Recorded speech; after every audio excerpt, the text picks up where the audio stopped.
magsalita ngayon. Kasi, yung case ko po kasi sa testimony is a worst case. Isa sa pinaka-worst case po ito para i-testify ko. Pero this is the truth po, para malaman nyo. Nakarinig na ba kayo ng kung paano nangyayari sa brain operation?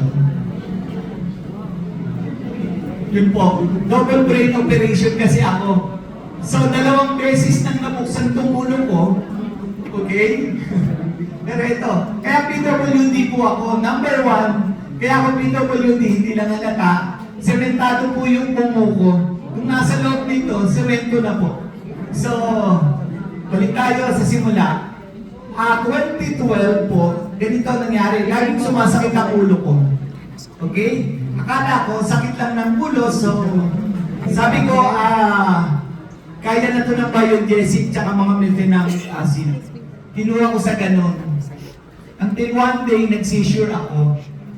Nung mag-seizure ako, siyempre, hinimatay ka, dinala ka sa, doktor. So, nakita nila, through MRI, may brain tumor ako na 5 cm na po. So, kasi laki na ng itlog ng manok. Pero ganyan po kalaki eh. So, that's 5 cm. So, that time, 49 years old ako, I'm still strong. I'm still young. 2013, wala pa pong nun. Wala pang 4th year. But I was able to make it. I was able to recover, pero 1.5 months akong nasa hospital. So, ang tagal, di ba? Ganun po katagal.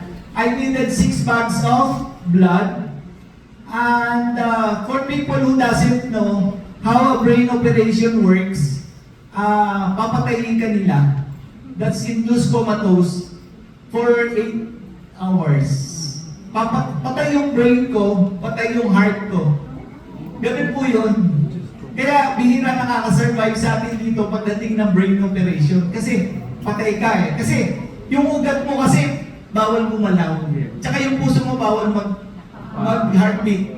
Oo. Kaya kaming mga nag-undergo ng brain operation, comatose po kami talaga. Okay? So, binutas to, tinanggal, kasi andito yung sa loob ng bungo ko yung pinaka-tumor. So, yun na nga po. So, ibinalik, hindi po tinahi. Stapler na uso. Ni stapler na po paikot. Kaya na hindi ko mapakita, bawal eh. Dati, pwede. Kaya lang bawal po ngayon. Okay? Tsaka baka matiri kayo eh. So, second, tumubo po uli. Pero this time, after 7 years, bumalik yung aking brain tumor. 2020 po yun. That's 2020. Time ng Delta variant pandemic. Okay? So, before my operation, sinabihan na ako ng doktor, I think this time you cannot make it anymore. Because we have to change na. Semento na. Papalitan ng cement. Hindi ko lang po alam kung anong klaseng semento nilagay. So, hindi sinabi yung what kind of cement. Basta semento daw po. In fact, I was charged 16,000 pesos for the cement. Siguro masyadong yung semento na yon. So, pero iba po ang naging opera ko. Hindi na mabilog na tinanggal na buo. Kasi tatanggalin yon, tapos ibabalik. This time, sa second operation ko, pag gano'n na hiwa, pabuhan na. Kasi, yun nga po, kasi yung semento, papalit na eh. Brittle na raw po yung aking buo. So, noong 2020 na yon, it was then that a guardian angel appeared to me by the name of my direct upline, Nerish Angel Perdivel.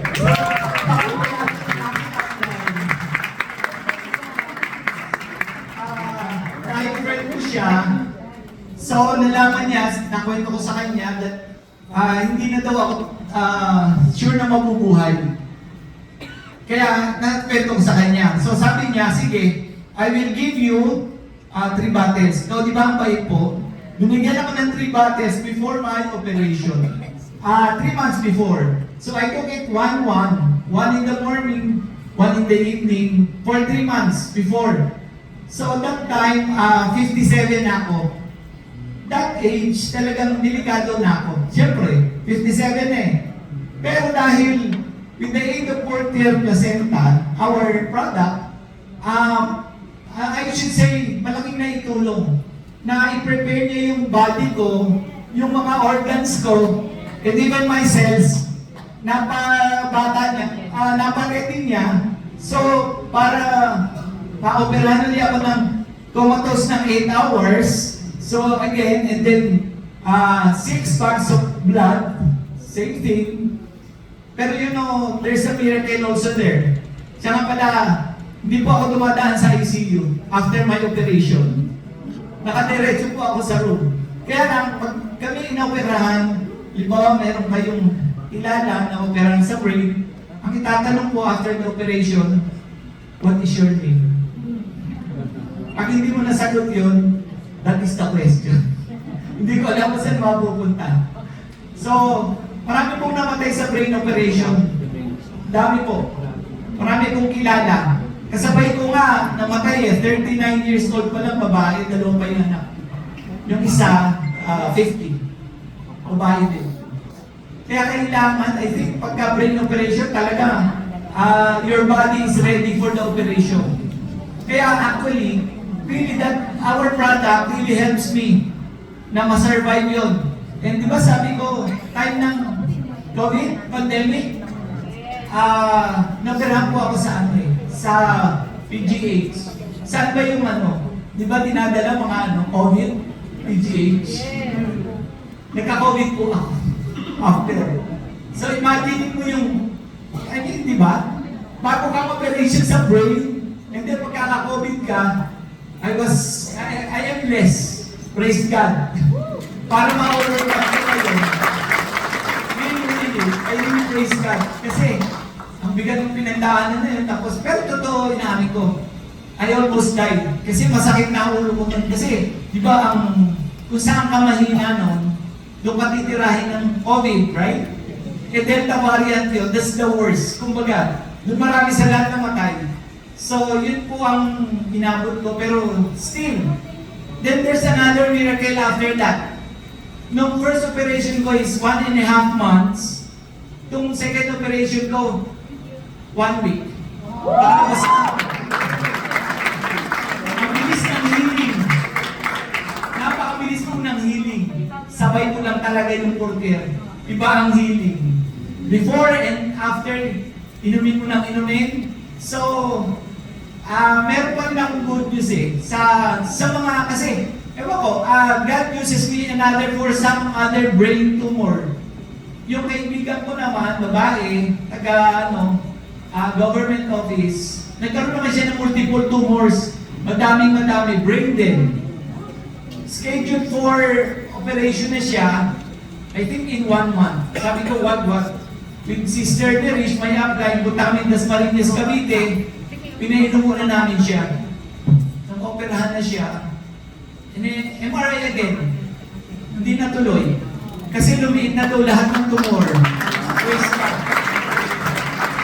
Really praise God. Another case is, na binigyan din namin ni Sister Nerish, aggressive brain cancer. Yung talaga, magana siya. Ganun ang mga cancer patients, namamaga mo ka, hindi naman ako tumahan sa gano'n. Masyadong mabigat na. Yung case niya, months to live na lang.